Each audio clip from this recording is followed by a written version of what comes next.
आप सभी लोगों को महाशिवरात्रि की ढेर सारी शुभकामनाएं। आप लोगों पर भोले बाबा माता पार्वती की कृपा सदैव ही बनी रहे। श्री शिवाय नमस्तुभ्यं। फाल्गुन माह के कृष्ण पक्ष की चतुर्दशी तिथि के दिन महाशिवरात्रि का पावन पर्व मनाया जाता है। पौराणिक मान्यताओं के अनुसार फाल्गुन माह के कृष्ण पक्ष की चतुर्दशी तिथि के दिन ही भगवान शिव और माता पार्वती विवाह के बंधन में बंधे थे।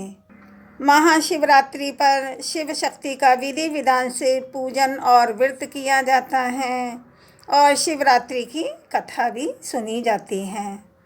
इस दिन व्रत, कथा सुनना और पूजन करने से सुखी वैवाहिक जीवन का आशीर्वाद मिलता है।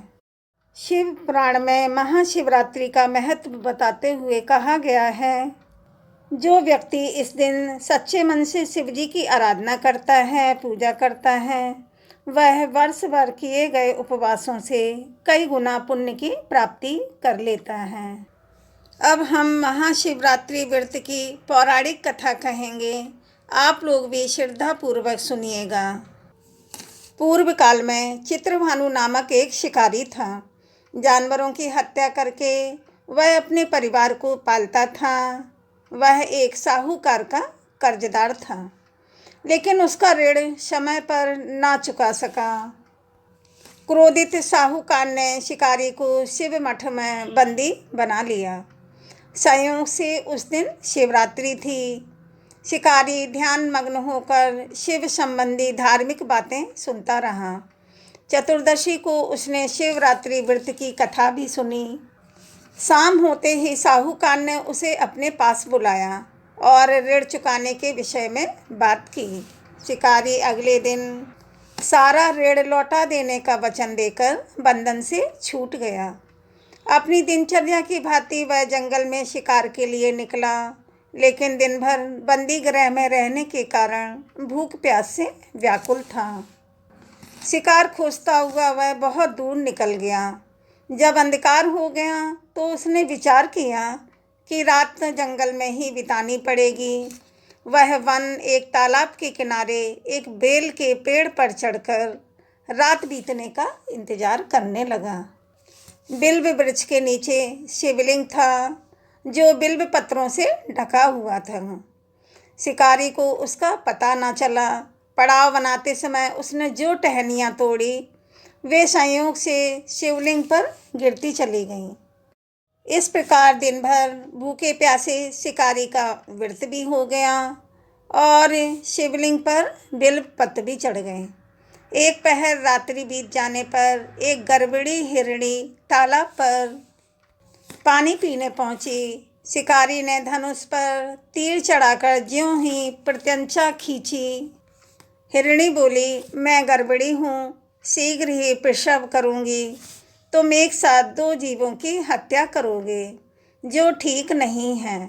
मैं बच्चे को जन्म देकर शीघ्र ही तुम्हारे समक्ष प्रस्तुत हो जाऊँगी, तब मुझे मार देना। शिकारी ने प्रत्यंचा ढीली कर दी और हिरणी जंगली झाड़ियों में लुप्त हो गई।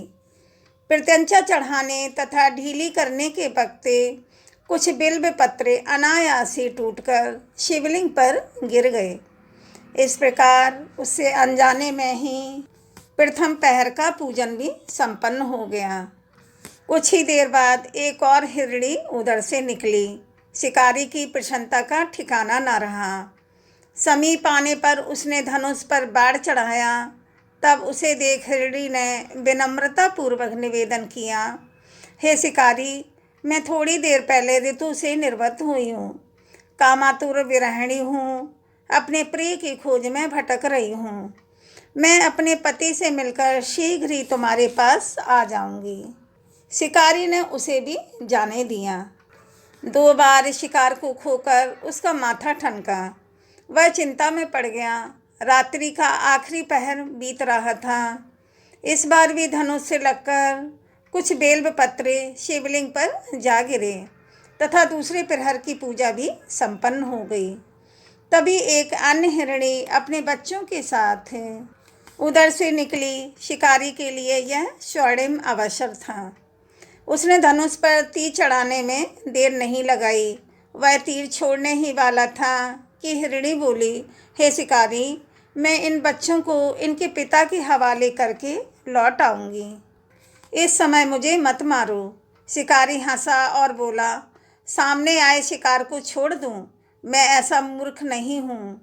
इससे पहले मैं 2 बार अपना शिकार खो चुका हूँ। मेरे बच्चे भूख प्यास से व्यग्र हो रहे होंगे। उत्तर में हिरणी ने फिर से कहा, जैसे तुम्हें अपने बच्चों की ममता सता रही है, ठीक वैसे ही मुझे भी। हे शिकारी, मेरा विश्वास करो, मैं इन्हें इनके पिता के पास छोड़कर तुरंत लौटने की प्रतिज्ञा करती हूँ। हिरणी का दुख भरा स्वर सुनकर शिकारी को उस पर दया आ गई। उसने उस मृगी को भी जाने दिया। शिकार के अभाव में तथा भूख प्यास से व्याकुल शिकारी अनजाने में ही बेलपत्र पर बैठा बेलपत्र तोड़ तोड़ कर नीचे फेंकता जा रहा था। सुबह होने को हुई तो एक हृष्ट पुष्ट मृग उसी रास्ते पर आया। शिकारी ने सोच लिया कि इसका शिकार तो अवश्य करूँगा। शिकारी की तनी प्रत्यंचा देखकर मृग विनीत स्वर में बोला, हे शिकारी, यदि तुमने मुझसे पूर्व आने वाली 3 मृगियों तथा छोटे छोटे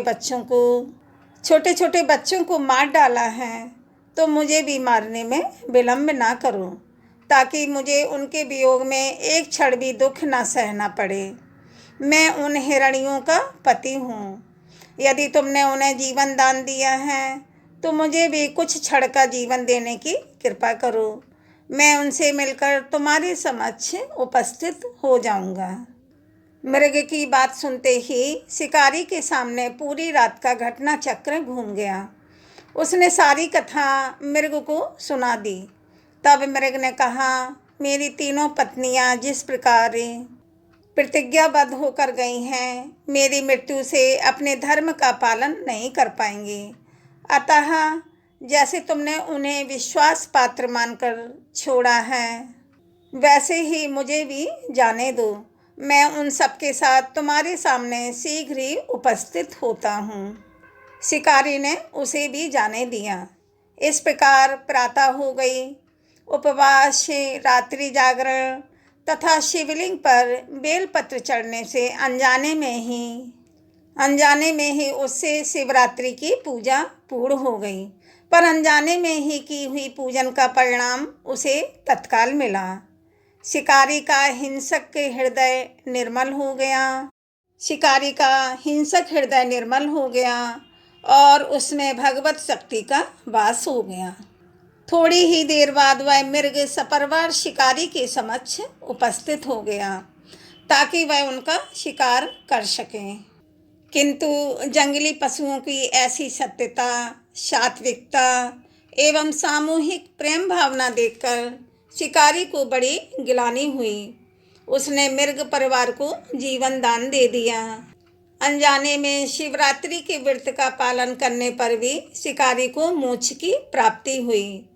जब मृत्यु काल में यमदूत उसके जीव को लेने आए, तो शिवगणों ने उन्हें वापस भेज दिया तथा शिकारी को शिवलोक ले गए।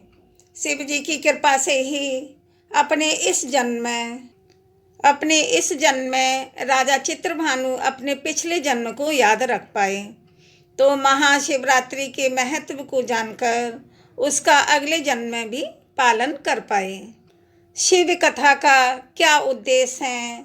शिकारी की कथा अनुसार महादेव तो अनजाने में किए गए व्रत का भी फल दे देते हैं, पर वास्तव में महादेव शिकारी की दया भाव से प्रसन्न हुए और अपने परिवार के कष्ट का ध्यान होते हुए भी शिकारी ने मृग परिवार को जाने दिया। यह करुणा ही वस्तुतः उस शिकारी को उन पंडित एवं पुजारियों से उत्कृष्ट बना देती हैं, जो कि सिर्फ रात्रि जागरण, उपवास एवं दूध, दही, बेलपत्र आदि के द्वारा शिव जी को प्रसन्न कर लेना चाहते हैं। इस कथा में सबसे महत्वपूर्ण बात यह है कि इस कथा में अनजाने में हुए पूजन पर भी भगवान शिव अति प्रसन्न हो जाते हैं। इसका अर्थ यह नहीं है कि शिव किसी भी प्रकार से किए गए पूजन को स्वीकार कर लेते हैं अथवा भोलेनाथ जाने या अनजाने में हुए पूजन में भेद नहीं करते हैं और उसका परिणाम तुरंत देते हैं। वास्तव में वह शिकारी शिव पूजन तो कर ही नहीं रहा था। इसका अर्थ यह भी हुआ कि वह किसी तरह के किसी फल की कामना भी नहीं कर रहा था। उसने मृग परिवार को समय एवं जीवन दान दिया, जो कि शिव पूजन के समान है। शिव का अर्थ ही कल्याण होता है। उन निरीह प्राणियों का कल्याण करने के कारण ही वह शिव तत्व को जान पाया तथा उसका भगवान शिव से साक्षात्कार हुआ। परोपकार करने के लिए महाशिवरात्रि का दिवस होना भी आवश्यक नहीं है। पुराण में 4 प्रकार के शिवरात्रि पूजन का वर्णन किया है। मासिक शिवरात्रि, प्रथम आदि शिवरात्रि तथा महाशिवरात्रि।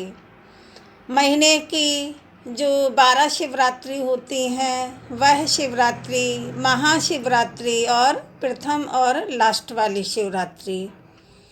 पुराण वर्णित अंतिम शिवरात्रि है नित्य शिवरात्रि। वस्तुतः प्रत्येक रात्रि ही शिवरात्रि है। अगर हम उन परम कल्याणकारी आशुतोष भगवान में स्वयं को लीन कर दें तथा कल्याण मार्ग का अनुसरण करें, वही शिवरात्रि का सच्चा व्रत है।